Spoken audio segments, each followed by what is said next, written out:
Hello everybody, I want to show you in this video how to insert a microSD card at a Huawei Mate 10 Lite. So what we need is next to the phone, a pin. So the pin isn't usually part of the box, otherwise you could use also a paper clip. Okay, and with that pin, we enter a small hole on the side of the Huawei to remove the SIM tray. Press a bit in it and the SIM tray will come out. Okay.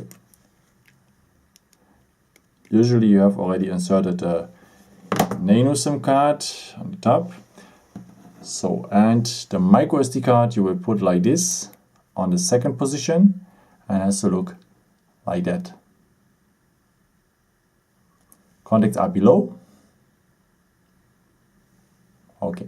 In case you have the dual SIM version, you have to decide between a microSD card or a second SIM card. So it's the same position.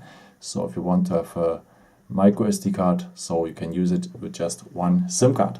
Okay, and that construction you put back into the phone.